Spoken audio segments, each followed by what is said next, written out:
We were living on Fayetteville, on Barbary Road, which is off of Fayetteville, and that's 3.5 miles south. My father and his brother bought a farm, and it was a house already on it. Pettigrew Street, we had two movie theaters, had one hotel, and then we had the Durham Armory. We had a lot of development facilities in the area. Johnny Boys Club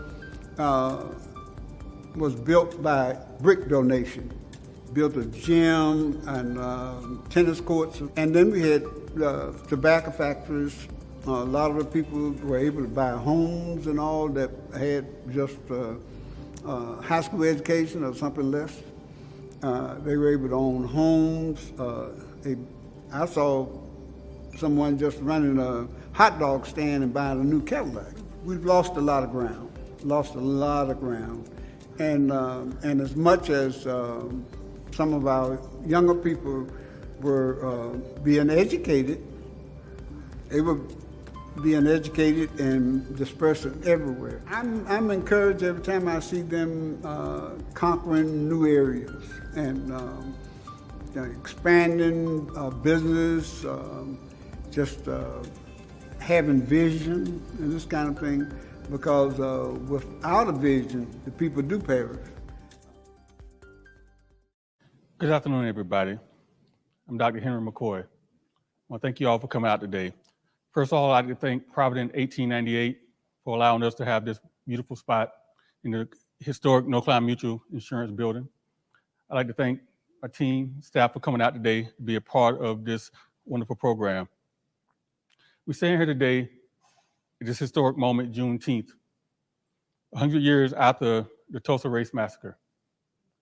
In 1921, after Tulsa went up in flames, Durham, North Carolina was the long remaining Black Wall Street in the United States. So we're here today to talk about that. I'd like to talk to you for a moment about a wonderful project that we're leading, Hayti Reborn. But first, we'd like to hear from one of our wonderful, lifelong Hayti residents, Anita Scott Neville. My father was ultimately a Black businessman on Pettigrew Street. And my father, along with other Black businessmen, could walk into Mechanics and Farmers Bank and ask to see Mr. Wheeler, John Wheeler, who was the president. He could walk in and talk about some economic challenges and walk out with a check. That's how the community supported one another, and that was vital in Pettigrew Street and Hayti being able to survive. There was a spirit of community and not competition, because everybody helped each other to do and provide and get what they all needed to carry on. With the strength of the vision coming to fruition, can others survive? So what was Hayti? For those of you who don't know, Hayti was named after the French colony, Haiti, the first independent country created by former slaves. Hayti took that mantra and moved forward. At its height, Hayti was unique. It was an ecosystem.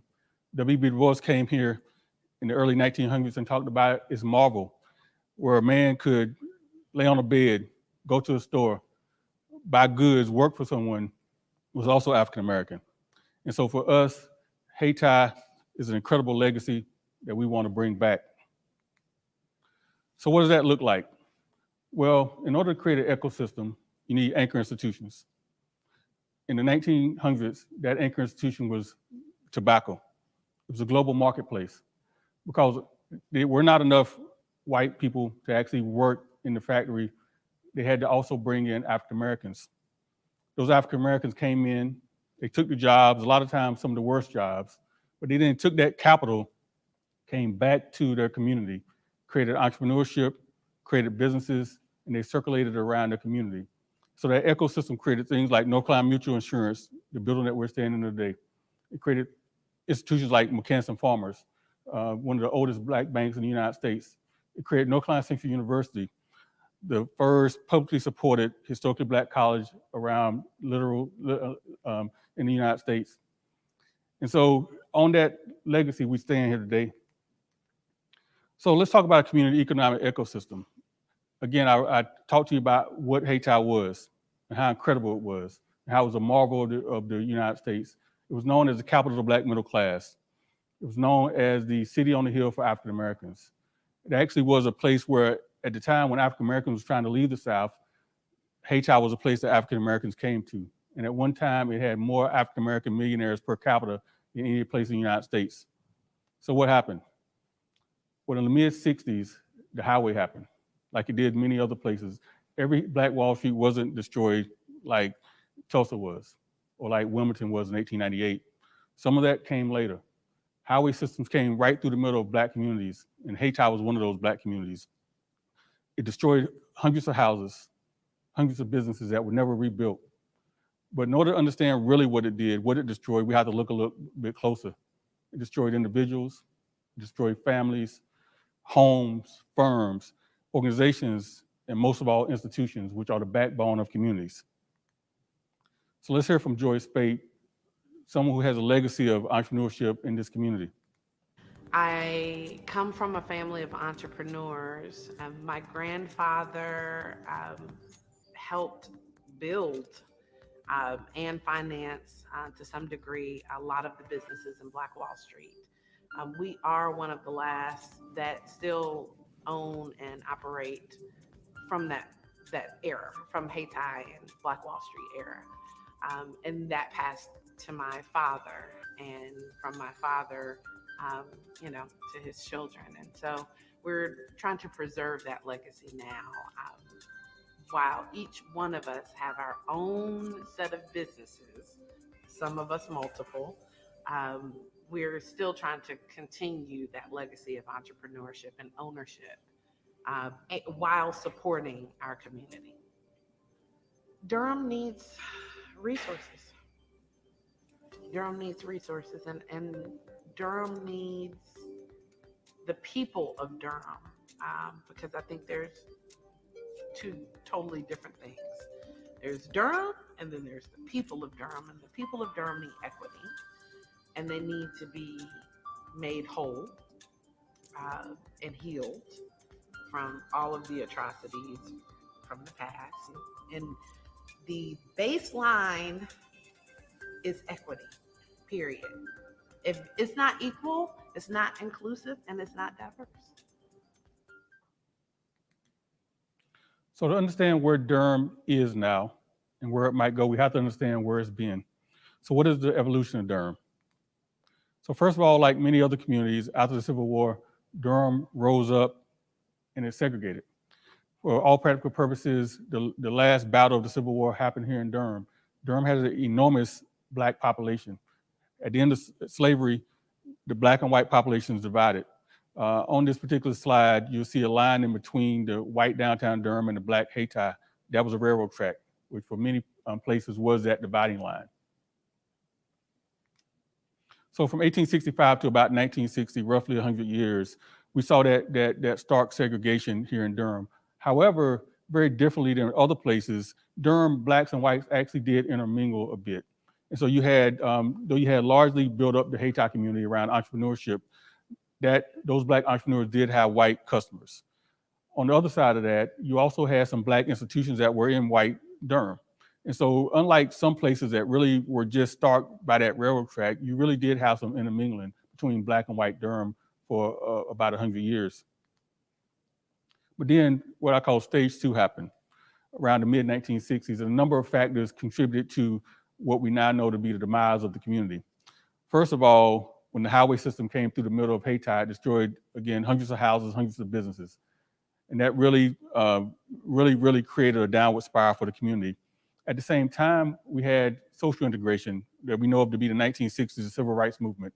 Well, many people thought that the civil rights movement, the social integration would be two-way, right? That Blacks and whites were both intermingled. But largely what happened was economic integration went one way. The Black dollar went into the white community. Here in Hayti, what happened was many of the whites got upset because the Blacks were asking for things like voting rights, asked for more freedoms. And so they stopped actually patronizing those Black businesses.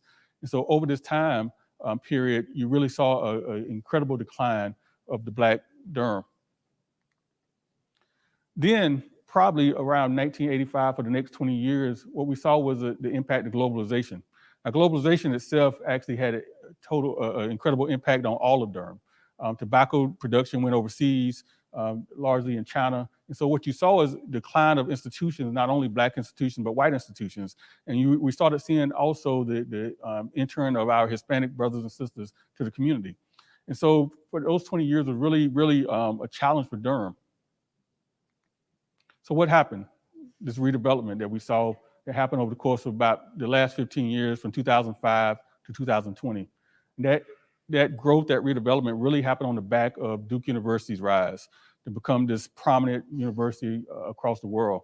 You also saw the Research Triangle Park rise and become this innovation hub and become part of those few cities that you hear about, Silicon Valley, the Boston corridor, Austin. And so Durham has become that kind of place. However, unlike the first time when Durham rose economically on the back of tobacco, this time the Black community was left out. They were not pulled into this innovation economy. They were not pulled into this rise. And so what we've seen is an incredible growth of institutions, white institutions in Durham. At the same time, we've seen an incredible decrease of Black institutions.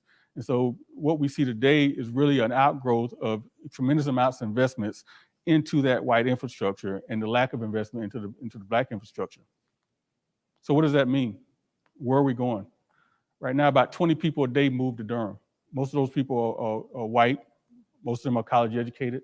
Most of them are part of the creative class. And so what we're seeing now is a tremendous amount of gentrification. We're seeing neighborhood gentrification, so residential folks are being pushed out. We see commercial gentrification. The downtown looks very different than it did once. And so if we don't do something, then Durham has a very real possibility of looking like this in the future. So what is that current situation? So Durham racial shares. So the way you understand this slide is look on the left-hand side. So if you look at the demographics of who makes up Durham, about 40% of the population is white, about 38% is African-American, about 13% is Hispanic. And so Durham is a community that doesn't have a majority population. However, certainly whites are becoming an increasing amount of their overall population. So if you think about this like a bank account. If Durham was broken up into 100 people, 40 of those people would be white, and those 40 white people would have about $92 of the $100 in their bank account. The 38 Black people would have to share $2.50 in their bank account. The 13 Hispanics will have to share $2 in their bank account. So think about that. What we see today is an outgrowth of disinvestment over time. If you look at Durham and who's in poverty, about half of the people that are in poverty in Durham are African American. Another 20% are Hispanic, Latino. That means that 3/4 of the people in Durham who are in poverty are Black or brown. And many of those individuals have families. They have kids that are coming up through the school systems. Those kids are coming up in low-income homes, in poverty homes, and we're seeing multiple generations of poverty reinvent itself. So we must do something. You look at Hayti, the Hayti community, again, wants to marvel the world, wants the more African-American millionaires per capita than any place in the United States, wants a place that had stately homes for the leaders of the community. It's now the poorest community in Durham. Durham's economics have continued to increase over time. We have one of the highest per capita incomes across North Carolina and across the United States.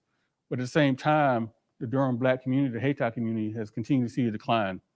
Look at what I call Hayti 1, which is right around the Durham Freeway. Hayti 1 is about 96% African American. However, that group has only about 16% per capita annual income. $16,000 a year, that's barely $1,000 a month. Hayti 2, which is what we call Northeast Central Durham. That population is actually becoming more gentrified, so it's now down to about 76% African American. However, that median income is right around $21,000 a year. Look at Hayti 3, which is in areas we think about like McDougal Terrace and public housing projects. That area is about 82% African American. and that median income is only $17,000 a year. And so we see really in stark contrast to the rest of Durham, which is close to $60,000 a year per capita income. And then right in that middle spot is North Carolina State University, a historic university, the oldest publicly supported HBCU in the United States. We educate some of the most challenging students from an economic standpoint. Our students that come to NCCU are among some of the lowest income families in the United States. And so all those together create what we have today, which is continued decline of that overall ecosystem that once was a marvel of the United States. So let's hear from Latasha Betts-Gaddy, one of our entrepreneurs here in Durham. Engaging the community is so important for this project because they are the ones that are rooted and living in the community. So we want them to share what they see as their vision for the community. We want them to share what they would like to see as part of this vision. You know, from an economic perspective, we want Black wealth to continue in this community. And as we have seen historically, the gap has definitely continued to increase. And we feel like this is an important way to close the wealth gap. And this is a way to really recycle those Black dollars within our community. And I know that we're not going to be able to stop gentrification, but we can also be a part of it from really having Black businesses, Black landowners to also be able to invest in their community. So what do you do? What do you do when you look around and see the lowest income people suffering? You see their community continue to decline as the rest of Durham grows, as it expands. I think what you do is you have to talk to people. You have to have deep conversations. You have to ask them, what do you need? What do you want? For the last 5 years, I spent an incredible amount of time. I have to have the privilege of working at North Carolina Central University, which is in the heart of Hayti. I've had a chance to sit down and talk with some of our distinguished residents of the Hayti community, residents, seniors, churches, businesses, and youth, and have that deep conversation. So what does I find? So what does this community want? Well, it wants many of the things that all of us want, right? It wants increased safety. It wants increased quality, affordable housing. It wants workforce housing as well as low-income housing. It also wants increased community success. The people in the community want success for themselves, they want success for their children, and they want success for their neighbors. It also wants an increased civic voice, meaning that it wants the government to listen to them. It wants the government to pay attention to what they want, to what they need. It wants increased equity, meaning investment. It wants public and private investment to come into the community and create nearby amenities. They don't want to have to get on buses and go all the way across town just to get fresh food. They don't want to look around and see barren, open landscapes with nothing on them. They want things, they want investment. They want increased financial mobility. They're seeing other folks' income rise as theirs declining. They're losing buying power. They want to be a part of the American dream like anybody else. They want quality jobs. They want living wage jobs. And they want opportunities to advance, not just get pulled into jobs that they never move upward from. They want geographic agency. I think it's important that people make a decision about where they want to be. If they want to be in a place, they should be able to stay there. If they want to move, they should be able to move. That's geographic agency. And then finally, they want a successful Durham. I mean, that's what they want. They love Durham. Durham is their home. They want Durham to be successful, but they also want to be a part of that future as well. So let me bring this into closure and think about this context. And I want you to think about this very clearly. If you think about the history over the last 100 years, we talked about what happened 100 years ago in Tulsa, Oklahoma. And at that moment, Durham became the de facto Black Wall Street in the United States. If we look at Durham 100 years ago, Blacks owned movie theaters, retail shops, mills, schools, hospitals, everything that you could need in the community. 100 years ago. Fast forward to now, most of those are gone. So how do you go backwards in such a way over the last decade as we've increased technology, we've conquered the world, all these kind of things, yet this community has lost so much. And so what's so important about this is to understand that that you have to be intentional about moving forward. So what does the future look like? Let's hear from one of our young stars, Zakiya Smith. It's important for young people to get engaged early on around equity because they need to have a sense of who they are. It's important for them to understand their history because without a sense of history, you really know how far you can go in the future. So I think it's very important for students, for children, for parents to teach their younger kids to stay involved, to get involved, so that way they can have a greater outcome in the future. My greatest hope for the future is that there will be more people who look like me in this seat. There will be more people at the tables on the Zoom calls that can have these conversations, that'll get these conversations started about racial equity and what it can do for the world. So isn't that what it's about, the future? Zakiya, youth, young people, that's what we're here talking about. That's what Hayti once did. It created a future of individuals that saw themselves as incredible parts of the economy. I would talk to people from the Hayti community who are now in their 70s and 80s and say, you know, tell me about Hayti. And they would marvel at what it was. And they would tell me that they grew up thinking they could be anything they wanted in the world. I said, well, how did you come up with that? Why did you think that? They said, because that's what I saw around me. I saw people doing everything. And so that's the spirit that we're looking at right now. So what is the next phase of growth for Durham? So what we do know is that over the last several decades, we've seen an incredible amount of investment in other parts of Durham. So downtown has seen billions of dollars invested, and it's still growing. What we call New Hope Commons area, going toward Chapel Hill, has grown tremendously. Highway 54, 55, where we have that intersection, just gone gangbusters. North Point area, South Point area, South Side residential. We've seen investment in every place in Durham except the Fayetteville Street Quarter and Northeast Central Durham, what we know to be Hayti. But guess what? We've seen this strategy before. You have a community that you don't invest in, the economics of that community shrinks. As people come in, you buy land cheap, people get pushed out, and it becomes a gentrified community. So then what do we want? What kind of development do we want? Well, first of all, let's talk about the different kinds of development. So you may have what you call level zero development. Level zero development is essentially what we, that's kind of the black standard model, right? Nobody invests in the community.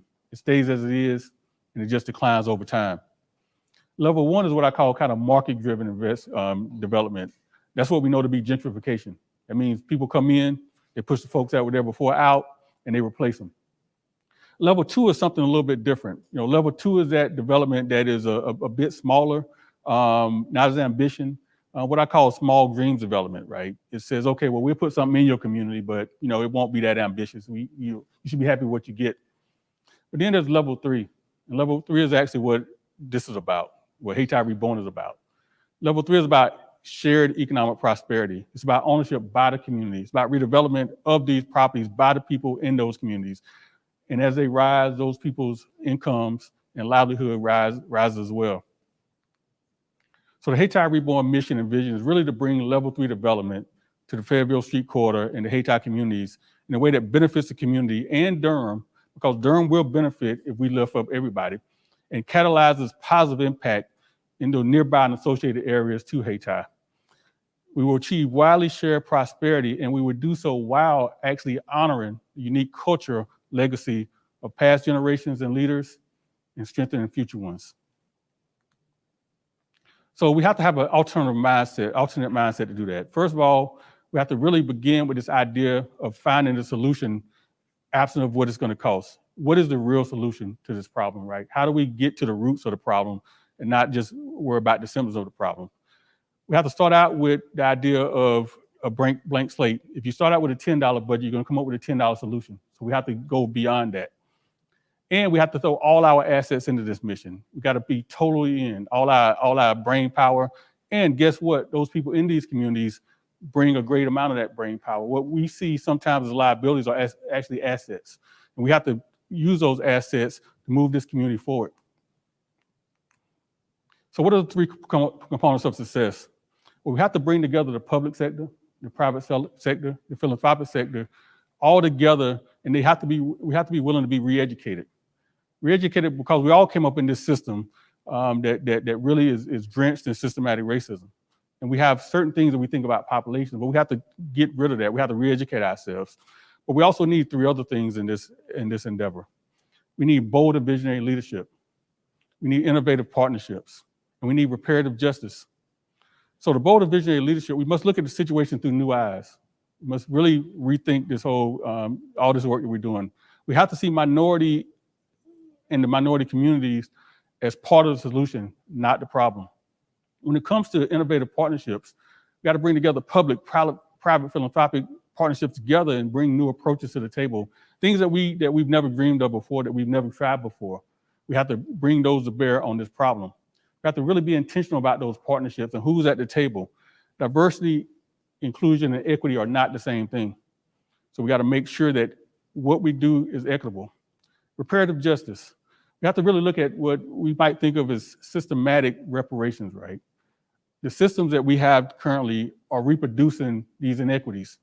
We have to look at how do we go in and change that.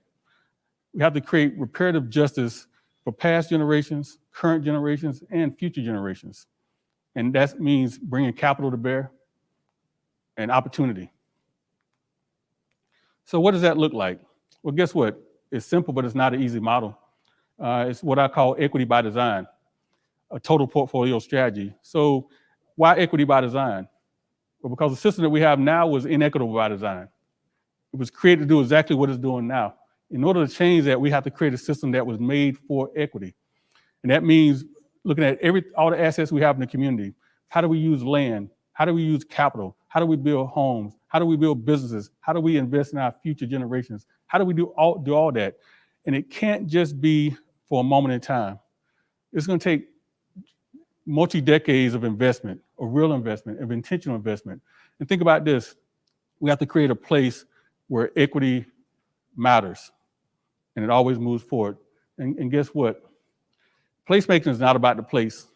It's about the people. We always have to keep that at the center of this work. So what do we have to do to rebuild this community economic ecosystem that was once the marvel of the Black community? We have to create a community economic ecosystem driven by 3 activities. One is what I call directional upbuilding. You have to have concept and context for what you're doing. You have to understand the world that we live in today, and how do we make sure that we connect that world to all the opportunities that are out there. We have to also have institutional upbuilding. What made Hayti so unique is that it had institutions, and institutions that anchored the community. That's our core. Those institutions put people to work. They fed families. They gave apprenticeships and internships to young people. They invested in philanthropic community social items. They did all of that. We need that once again. And then finally, we need this to be sustainable. We have to create sustainable upbuilding, not just a moment in time, but sustainable over time. And that means we have to build a confidence of the community, and we have to build a capital of the community. Those things have to come together. And when those things come together, you will have a strong and robust ecosystem. So let's wrap up this conversation about Hayti Reborn. So what is Hayti Reborn? So it's creating a community-led and benefited community economic ecosystem. That means that the community is first. We're bringing together the public sector, the private sector, the philanthropic sector, the academic sector. But guess what? At the heart of that is the community. It's always about the community. We must all come together around that. You know how we're going to start? We're going to start by bringing together the elders of the community, those who have so much wisdom and knowledge and have been a part of this community and still have that spirit of Hayti within them. We're going to build this foundation on top of them, and then we're going to grow from that. We're going to create upward mobility and improve people's lives without having to move them out, without having to displace them. Create safer places to work, to live, and to play. And we're going to become the model for the rest of the world and across the United States. That's what Hayti Reborn is about. So in conclusion, Durham can be a teaching city. It can be the marvel of the world once again. We got to bring together city and county partners. We have to leverage current investments to create prosperity, shared economic prosperity. We have to understand the core of this is going to be the inclusion of minority businesses as a part of this, particularly African-American businesses, building on that unique history that we have here. And we have to look at how do we build this overall ecosystem without displacing people. And so I mentioned partners. We always need great and wonderful partners. I want to invite up here right now Mr. Nick Allen, who is the Chief Program Officer for the United Way Greater Triangle. Thanks, Nick.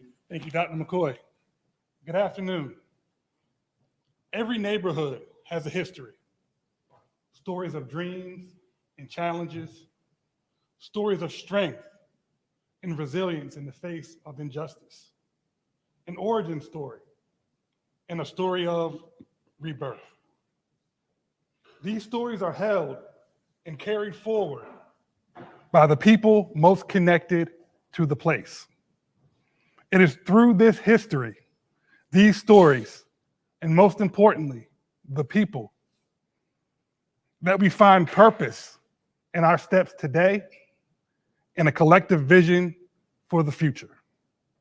Rooted in these firm beliefs, United Way of the Greater Triangle is proud to partner with the Hayti community and Dr. Henry McKoy to see that Hayti is reborn in a way that centers justice, focuses on wealth creation, and eradicates both the symptoms and the root causes of racialized disinvestment. For 133 years, United Ways across the country have served the local communities through a charity model, direct response to immediate need. Yet the problems have persisted. The United Way of the Greater Triangle, your United Way, is committed to building a model that balances charity and an orientation to justice.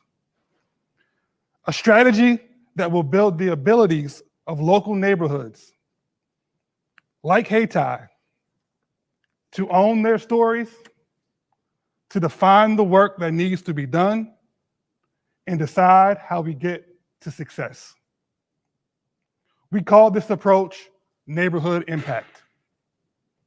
Led by Angel Brown, the United Way will leverage its resources and networks to support building the autonomous power within communities.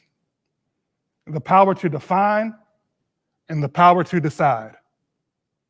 A power not connected to anything but their own history, stories, and dreams. The Hayti community has an abundance of assets, but perhaps none more valuable than its elders. Long-term residents with the wisdom and the hope that will lead a rebirth of a proud community. A perspective and a reality that Hayti was once an economic hub of the region and that the community has the ability to be that again. With the elders at the center, our first steps are to bring a group of community members together with the purpose of building the relationships needed and the confidence in the idea that together, united, we can achieve the wildest of dreams. Hayti Reborn. Thank you. Thank you so much, Nick, for that. We've seen the rise of Hayti. We've seen the decline of Hayti. Now let's see Hayti Reborn. I want to thank you all for coming out today and being a part of this. Now I want to open up the floor for questions.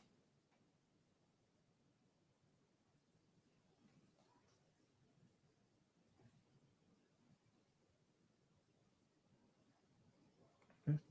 We good?